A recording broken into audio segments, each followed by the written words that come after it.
مقام صفین کو جاتے ہوئے امیر المومنین امام المتقین حضرت علی کرم اللہ وجہ الکریم کا لشکر ایک ایسے میدان سے گزرا جہاں پانی نایاب تھا۔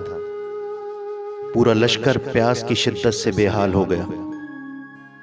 وہاں کے گرجا گھر میں ایک راہب رہتا تھا اور اس نے بتایا کہ پانی یہاں سے 2 کوس کے فاصلے پر مل سکے گا۔ کچھ لوگ امام المتقین کی خدمت میں حاضر ہوئے اور دست بستہ عرض کیا، یا علی، آپ اجازت عطا فرمائیے تاکہ ہم پانی کی تلاش میں نکلیں اور پیاس بجھا سکیں۔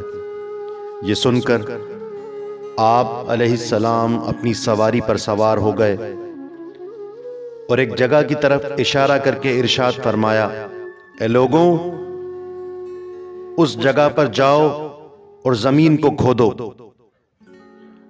چنانچہ مولا کائنات حضرت علی کرم اللہ وجہ کا حکم پاتے ہی لوگوں نے وہاں کھدائی شروع کی۔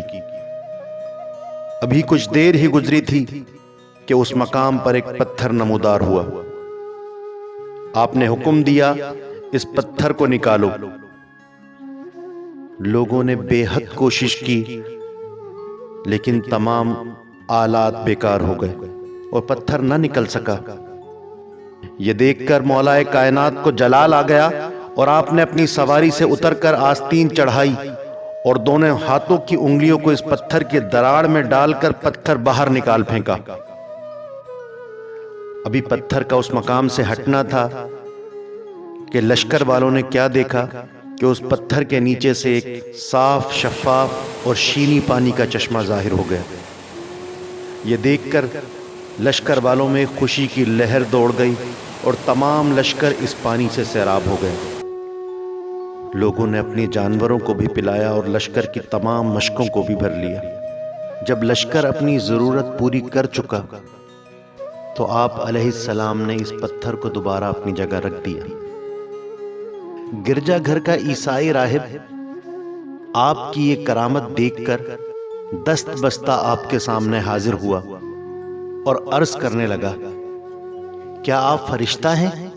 آپ نے کہا نہیں۔ اس نے پوچھا، تو پھر کیا آپ نبی ہیں؟ آپ علیہ السلام نے فرمایا، نہیں۔ اس نے کہا، پھر کیا ہیں؟ آپ علیہ السلام نے فرمایا، میں پیغمبر مرسل حضرت محمد الرسول اللہ خاتم النبیین صلی اللہ علیہ وآلہ وسلم کا وصی ہوں اور مجھ کو حضور اقدس صلی اللہ علیہ وآلہ وسلم نے چند باتوں کی وصیت فرمائی ہے۔ یہ سن کر وہ عیسائی راہب آپ کے سامنے دست بستہ عرض گزار ہوا کہ حضور، مجھے کلمہ پڑھائیے تاکہ میں مشرف بہ اسلام ہو سکوں۔ آپ نے فرمایا، اے بندہ خدا، تو اتنی مدت تک اسلام کیوں قبول نہ کر سکا؟ راہب نے کہا کہ ہماری کتابوں میں یہ لکھا ہوا ہے کہ اس گرجا گھر کے قریب جو ایک چشمہ پوشیدہ ہے، اس چشمے کو وہی شخص ظاہر کرے گا جو یا تو نبی ہوگا یا پھر نبی کا وصی ہوگا۔ چنانچہ میں اور مجھ سے پہلے بہت سے راہب اس گرجا گھر میں اسی انتظار میں مقیم رہے۔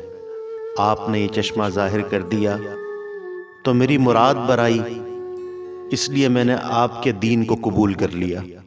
راہب کی تقریر سن کر آپ علیہ السلام اس قدر روئے کہ آپ کی ریش مبارک آنسوؤں سے تر ہو گئی، اور پھر آپ نے ارشاد فرمایا، الحمدللہ کہ ان لوگوں کی کتابوں میں بھی میرا ذکر ہے۔